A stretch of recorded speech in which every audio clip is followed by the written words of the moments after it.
Hello प्यारे बच्चों, ये है हमारी वर्कशीट नंबर 7, ईएमसी की वर्कशीट नंबर 7। जी हाँ, और आपको इसमें सबसे पहले अपना नाम लिखना है, अपनी टीचर का नाम लिखना है, क्लास लिखनी है और बेटा साथ ही साथ डेट और रोल नंबर, और हो सके तो अपना स्टूडेंट आईडी लिखिएगा, क्योंकि सेम बच्चे जो बेटा नेम जिनका सेम होता है, फादर्स नेम या स्टूडेंट आईडी, तो स्टूडेंट आईडी लिखेंगे तो वो यूनिक है, वो यूनिक नंबर आपको मिला है, जो आइडेंटिटी मिली है डिपार्टमेंट से, हमारा एक मेंबरशिप नंबर है वो हमारी डीओई का, तो हमें वो यूज़ करना चाहिए।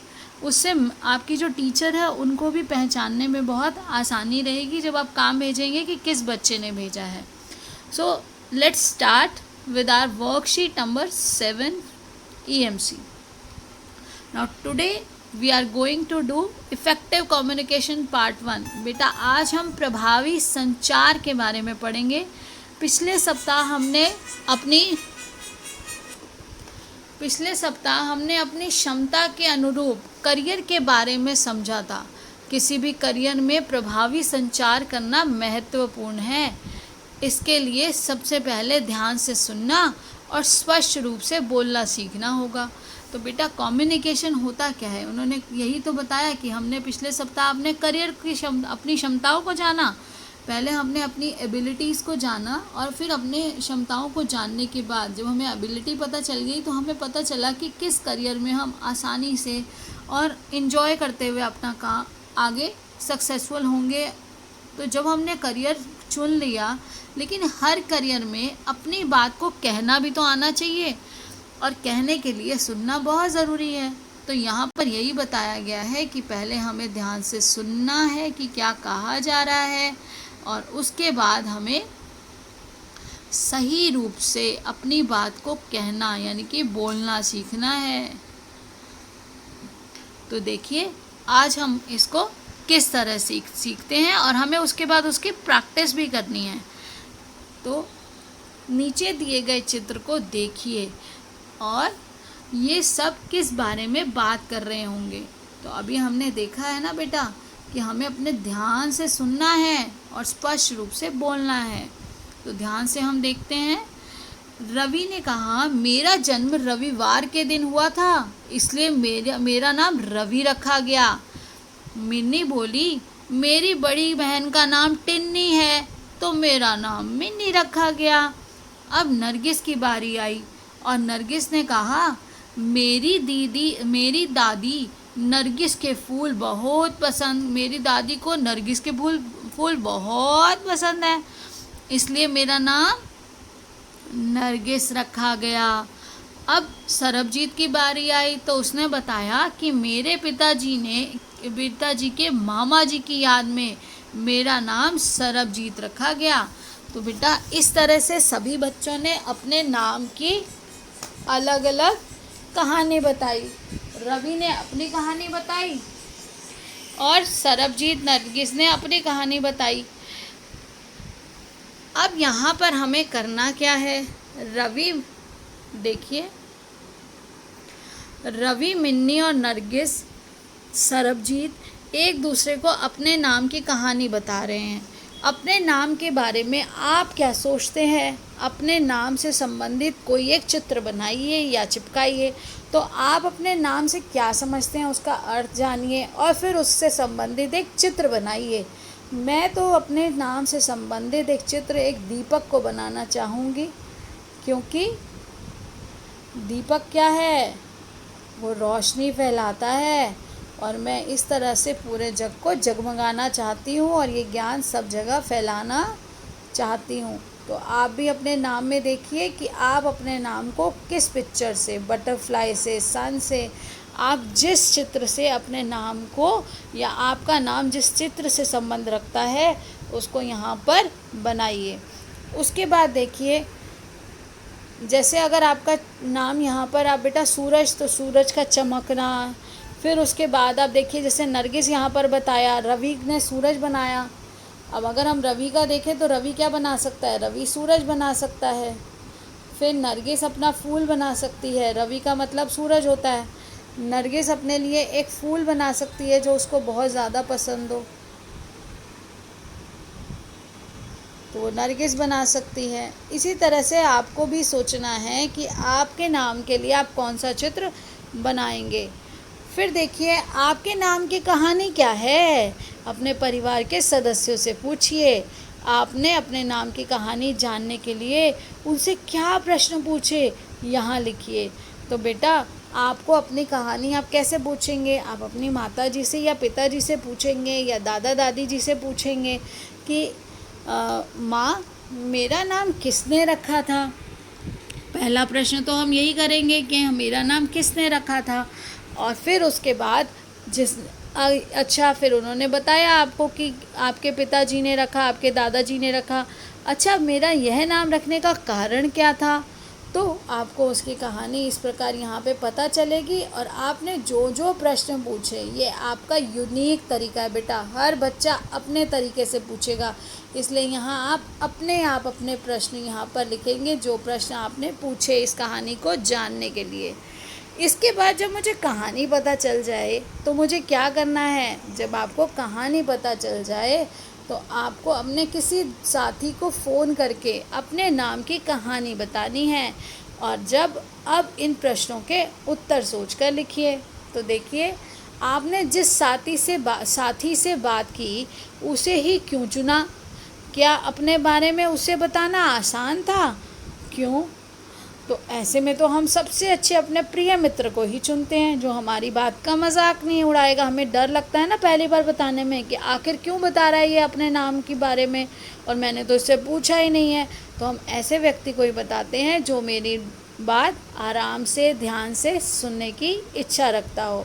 तो मेरा सबसे प्रिय मित्र, जो आपका सबसे प्रिय मित्र होगा, तो मेरा प्रिय मित्र, जो भी आपका प्रिय मित्र है आप उसका नाम यहाँ लिखकर आप लिखेंगे, क्योंकि उससे बात करना मेरे लिए बहुत आसान था।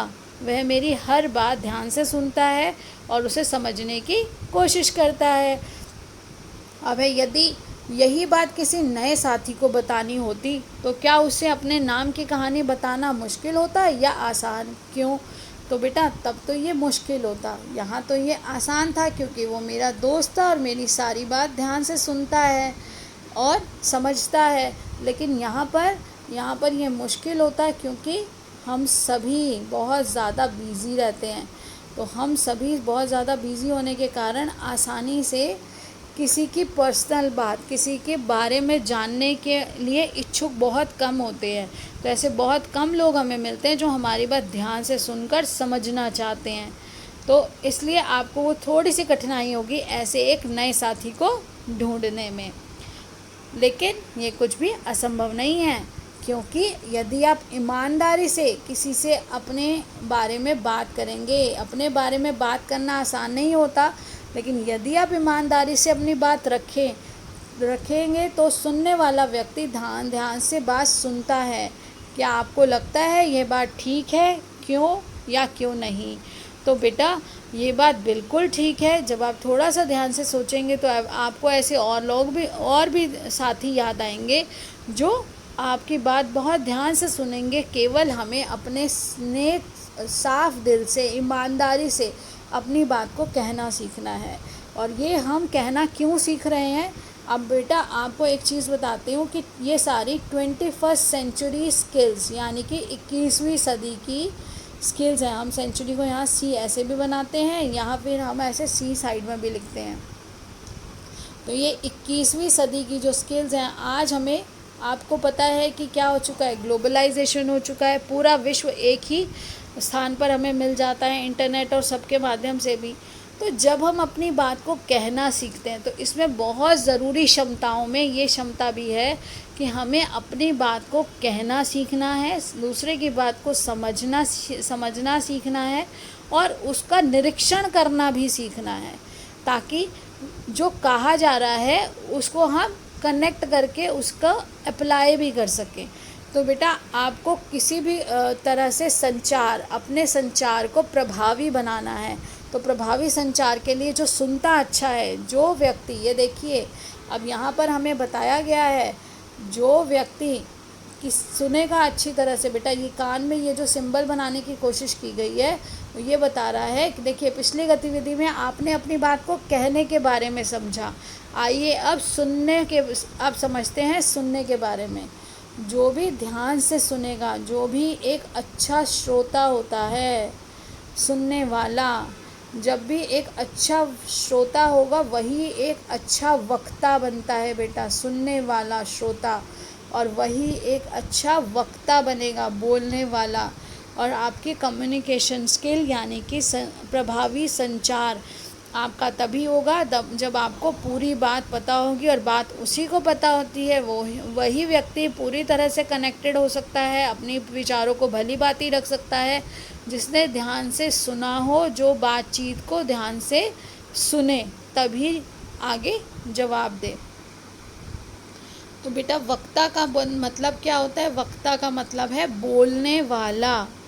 आप वक्ता को यहाँ पे मैंने जैसे आपको बताया, तो श्रोता है सुनने वाला, और एक वक्ता बोलने वाला। जब एक अच्छा श्रोता होगा वही एक अच्छा वक्ता बनेगा। जो श्रोता अच्छा नहीं है, जो सुनेगा ढंग से नहीं, तो वो वक्ता भी अच्छा नहीं बन सकता। तो आपकी एक जो स्किल है वो एक दूसरे से इंटरकनेक्टेड है, रिलेटेड है। तो देखिए अब हमें सुनने के बारे में जानना है। इस गतिविधि को परिवार के दो अन्य सदस्यों के साथ मिलकर करना है। तो आप 3 लोग इसको साथ में बैठकर करेंगे ये एक्टिविटी। ये गतिविधि में आपको करना क्या है? तो सबसे पहले आप पहला सदस्य जो है, आपने अपने नंबर्स दे दिए अपने सदस्यों को। तो बेटा अगर आपने उनको नंबर दे दिए तो आप पहला जो सदस्य है नंबर 1 और नंबर 2, क्योंकि उसी तरह से वो अपने रोल प्ले करेंगे। तो जो नंबर 1 सदस्य हैं आपके, आप स्वयं यहाँ पर है, और जीवन की किसी महत्वपूर्ण घटना के बारे में सोचना। अब वह जब वह खुश, उदास, परेशान या उत्साहित थे। यदि वह उस घटना के बारे में आपको बताने में सहज हैं तो उस घटना के बारे में बताएंगे। और अब उनको क्या बताना है आपको? उनको एक ऐसी महत्वपूर्ण घटना बतानी है जब उनके अपने इमोशंस के बारे में, जब वो बहुत खुश थे, वो बहुत उदास थे, वो बहुत परेशान थे, या बहुत ज़्यादा एक्साइटेड थे। उत्साहित मतलब एक्साइटेड थे। तो फिर अगर वो आपसे सहजता से उस बारे में बात कर सकते हैं तो वो ज़रूर उस घटना के बारे में आपको बताएंगे। आपको क्या करना है? आपको उनकी बात सुनकर उन्हीं के शब्दों में, जैसे उन्होंने कहा, उन्हीं हाव भाव वैसे ही जेस्चर्स, वैसे ही आवाज़ का उतार चढ़ाव, उसी रूप में ही आपको दोबारा से बताना है। और जो आपके दूसरे सदस्य आपके साथ बैठे हैं, अगर ये पापा ने आपको बताया, माना या आपके पापा ने आपको बताया, तो आपने पापा की बात दोबारा रिपीट की और मम्मी ने ध्यान से सुना कि आप दोनों की बात क्या सेम मीनिंग था, क्या आपने हूबहू वैसे वो सब बताया। उसके बाद देखिए गतिविधि के बाद सोचें, आपस में चर्चा करें और लिखें, क्या अपने बारे में बात करना आसान था? क्या पापा जब अपने बारे में बता रहे थे तो वो बात करना आसान था? अगर था तो क्यों, या नहीं था तो क्यों नहीं? आप अपनी बात को बेहतर रूप से कैसे बता सकते थे? अब पापा ने जिस रूप में बताया, अब वो ये सोचें, जब आपने ये गतिविधि पूरी हो गई तो अब पापा ये सोच सकते हैं कि उन्होंने जो बताया इसको और अच्छे ढंग से कैसे बताया जा सकता था। क्या सुनी गई बात को फिर से हूबहू बताना आसान था? आपने जब उनकी बात सुनकर आपने फिर उसको रिपीट उसी तरह से, उसी हाव भाव के साथ जब बताना चाहा, तो क्या आपके लिए वो आसान था? आप बात को ध्यान से सुनने के लिए क्या कर सकते थे? तो अब आपने कोई चीज़ ऐसी होगी बेटा जो मिस हो गई होगी, कोई सेंटेंस, कोई इंसिडेंस, कुछ ऊपर कुछ नीचे। तो अब अगर हमें अगली बार करना हो तो ध्यान से सुनने के लिए हमें क्या करना होगा? तो देखिए, क्या सुनी हुई बात को वैसा ही बताया जा सका? अब मम्मी अपने जजमेंट देंगी, क्या सुनी हुई बात तो जो थी वो वैसा ही बताया आपने? आप इन दोनों को बेहतर रूप से अपनी बात कहने और बताने सुनने के लिए क्या सलाह देंगे? अब आपकी मम्मी आपको सलाह दे सकती हैं कि आप दोनों को अपनी बात को सुनने और कहने के लिए किन बातों का ध्यान रखना चाहिए। अब देखिए बेटा, कई बार हमें ऐसा लगता है कि हम दूसरों की बात ध्यान से सुनते हैं। यदि सुनी गई बात को फिर से बताने को कहा जाए तो शायद हम वैसा ही ना बता पाएँ। इसके कई कारण हो सकते हैं। अब बेटा कई बार होता है, अब जैसे आपने अगर पापा की बात पूरी वैसे ना बता पाए, आप बिल्कुल हूबहू वैसे बताना बहुत मुश्किल हो जाता है। तो उसका कारण क्या है? एक कि हमारा ध्यान कहीं और होता है, और दूसरा बोलने वाले की बात हम काटने की कोशिश करते हैं। जब हम बोल रहे होते हैं तो हम उनको बीच बीच में डिस्टर्ब करते हैं, तो बात जो होती है वो उसका कनेक्टिविटी नहीं रह पाती। फिर काट कर अपनी बात कहने की हमें जल्दी होती है, इसलिए उनकी बात काटते हैं। इसलिए बातचीत के समय पूरे ध्यान से वही बेटा जब भी बातचीत हो तो उस समय पूरा ध्यान उसी जगह पर रखें। जैसे हम कहते हैं क्लास में मैम आपको कह रही हैं या मैं आपको कुछ अभी बता रही हूँ, तो आपको ध्यान कहाँ रखना चाहिए? आपको अभी अपनी वर्कशीट समझने में ध्यान रखना है, ये नहीं कि आसपास क्या हो रहा है, घर में कौन क्या कर रहा है। तो यदि कोई हमारी बात सुनते हुए ऐसा करे तो हम अपनी बात ठीक से बता भी पाते हैं। अगर कोई देखो, आप ध्यान से सुनोगे, आप देखोगे ध्यान से, अगर आपके भाई बहन आपकी बात सुन रहे हैं या दूसरा जिसको आप अपनी बात कह रहे हो वह ध्यान से सुन रहा है, तभी आप अपनी बात अच्छे से उसे बता पाते हो। नहीं तो आपका भी बेटा कहीं ना कहीं कॉन्फिडेंस लूज़ होता है कि हाँ तो उसको मेरी बात सुन ही नहीं रहा। तो इसलिए हमारा ये फ़र्ज़ है कि जो भी बोल रहा है हमें उसकी बात ध्यान से सुननी है और समझकर ही जवाब देना है। अपनी बात को किसी को बताते हुए हमारा पूरा ध्यान बातचीत में ही होना चाहिए। ऐसा नहीं है कि सुनने वाले को सिर्फ सुनना होता है। बेटा जब हम बोल रहे होते हैं तो हमें भी ध्यान से वहाँ पर सुनने वाले के साथ साथ बोलने वाले को भी वहाँ ध्यान रखना चाहिए। अब देखिए, किसी से बात करते हुए आप सुनने और कहने में किन बातों का ध्यान रखेंगे? अब हमने ये जो सारी चर्चा की, तो आपने अब ये बताना है कि अगर आप किसी से बात करेंगे तो किन बातों का ध्यान रखेंगे। और सोचिए, अपने परिवार के सदस्यों के साथ या फ़ोन पर दोस्तों के साथ बात करने का अभ्यास कीजिए और अपना अनुभव साझा कीजिए। तो अब आप अपने फ्रेंड से जब भी बात करेंगे, जिस भी बारे में बात करेंगे, तो आप इन बातों का ध्यान रखेंगे कि मैं क्या ऐसा कर सकती हूँ कि मेरा वो दोस्त जो है वो भी मेरी बात ध्यान से सुने, और मैं और अच्छे से, देखिए कम शब्दों का प्रयोग करते हुए अपनी अगर भाषा का हम ध्यान से प्रयोग करेंगे तो हम कम शब्दों में अपनी बात पूरी तरह से दूसरे के पास पहुंचा सकते हैं। तो हमें कौन सी बातों का ध्यान रखना चाहिए? सबसे पहले तो हमारा ध्यान कहीं और ना हो, बोलने वाले की बात पर ही हो। दूसरा, हमें उसकी बात को काटना नहीं चाहिए जब भी वो बात कर रहा है। तीसरा बेटा ये हो सकता है कि जितना हो सके कम शब्दों का प्रयोग कर, और कम शब्दों का प्रयोग करेंगे तो क्या होगा, हम बात को सीधा सीधा बताएंगे।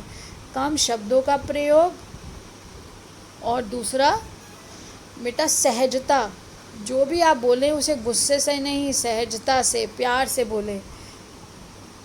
सहज भाव का अगर हम प्रयोग करेंगे तो हम बहुत अच्छे से अपनी बात दूसरे तक पहुंचा सकेंगे और कह भी सकेंगे।